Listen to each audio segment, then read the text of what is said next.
आहा, आनंद आ गया स्वामी। यहाँ की सुंदरता और शांति देखकर मेरा मन प्रसन्न हो गया। ऐसा स्वाभाविक है कल्याणी।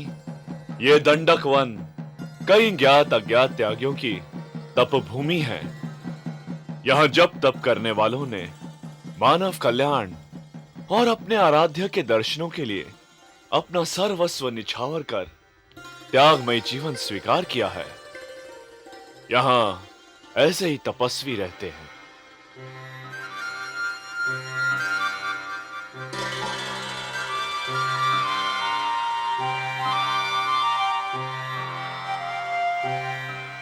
तब तो मैं भाग्यशाली हूं प्राणनाथ। इस पवित्र धरती का स्पर्श पाकर मैं धन्य हो गई। तभी तो अपने भक्तों के त्याग से प्रसन्न होकर मेरे आराध्य ने मानव रूप में देवभूमि भारत में अवतार लिया है। अपने भक्तों की चरणों की धूल माथे से लगाकर पूछा है कि हे पूज्यवरो, हम आपके लिए ही इस वन में विचर रहे हैं। कृपया हमें अपनी सेवा का शुभ अवसर दीजिए। क्या आपके आराध्य इष्टदेव मनुष्य रूप धारण करके इस वन में विचर रहे हैं स्वामी? हाँ प्रिय, हमारे और इन ऋषियों के इष्ट देव एक ही हैं। ये सब हमारे इष्ट देव के दर्शन पाने के लिए ही इस हिंसक जीवों से भरे कठोर जंगल में तप कर रहे हैं। ओह, इन महान आत्माओं के दर्शन को स्वयं अवतार भी आतुर रहते हैं स्वामी। हाँ देवी, इन साधकों की साधना हमारे मन को तृप्त करती है। इसलिए हमने भी पर्वत को अपना डेरा बनाया है, ताकि हम भी इन्हीं के जैसे लगें। हमारे इष्ट देव के अवतार के दर्शन हमें इन्हीं महात्माओं के कारण होते हैं।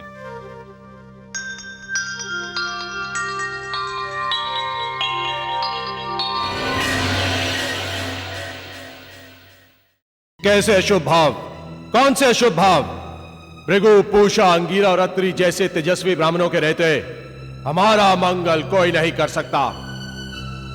फिर भृगु और पूषा के मंत्रों में वो अपार शक्ति है कि सूर्य के रथ को भी चाहे तो वहीं रोक दें, विधाता के सारे विधान को उलट पुलट कर दें।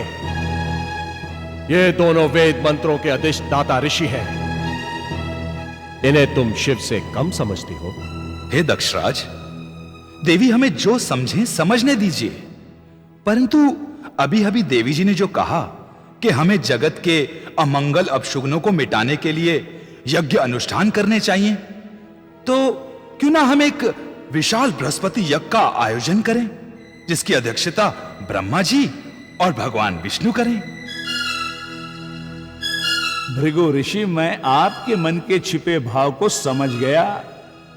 इस विशाल यज्ञ में सारे के सारे दिक्पाल लोकपाल के साथ देवता, दानव, मानव सभी को आमंत्रित किया जाएगा। परंतु आहा, आपके परंतु का अभिप्राय यही है ना कि हमारे इस विश्व के विराट आयोजन, इस महान यज्ञ में हम सृष्टि के सभी जीवों को आमंत्रित करें, लता वृक्षों पत्तों पत्तों को आमंत्रित करें, कीट पतंगों को आमंत्रित करें, परंतु एक अकेले शिव को आमंत्रित नहीं करें। शिव को नीचा दिखाने का इससे उत्तम आयोजन और क्या हो सकता है? बहुत आनंद आएगा। हे विधाता, त्रिभुवनपति विष्णु और प्रजापति ब्रह्मा के होने से त्रिलोकी में हमारे यज्ञ की यश पताका फहरा उठेगी। ये महान यज्ञ हम कनखल में करेंगे। ये भव्य यज्ञ ऐसा होगा जो न कभी हुआ है और ना ही भविष्य में कभी होगा, न भूतो न भविष्यते। इतिहास बनेगा ये यज्ञ, इतिहास। ऐसे विराट आयोजन में शिव का बहिष्कार विश्व इतिहास की अमिट घटना होगी। शिव को ओछा बनाकर सभी देवताओं में तुच्छ कर देंगे, जीव जंतुओं से भी छोटा बना देंगे, छोटा।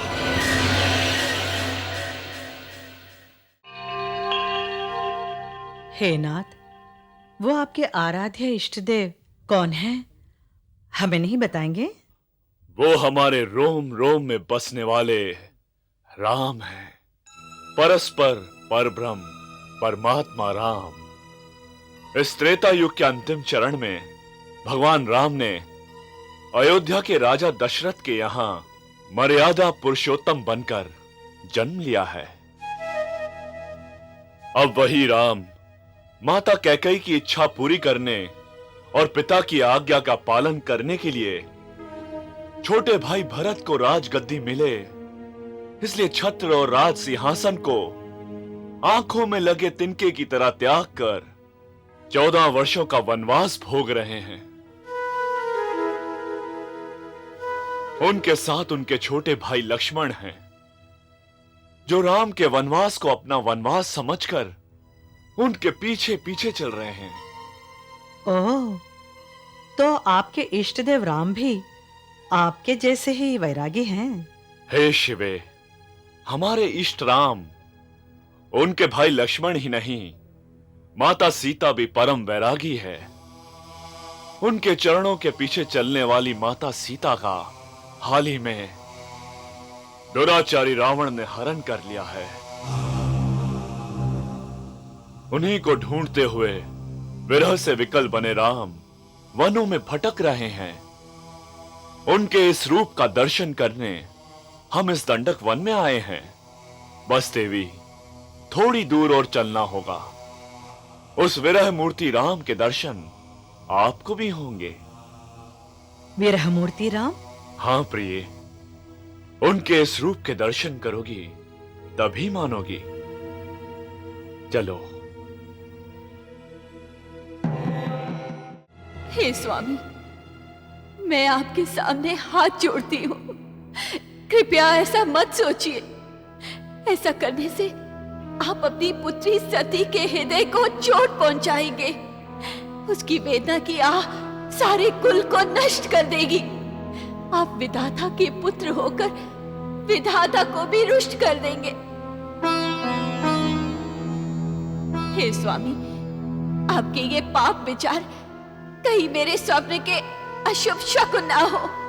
शिव का अपमान कहीं हमारे कुल का विनाश ना बन जाए। मेरे नेत्र पुनः भड़क रहे हैं।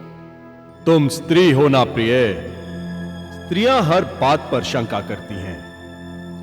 हे भृगु जी और पूषा जी, हमें शीघ्र ही कश्यप, त्रितु, पुलत्स्य, अंगीरा, अत्रि और वशिष्ठ आदि से मिलकर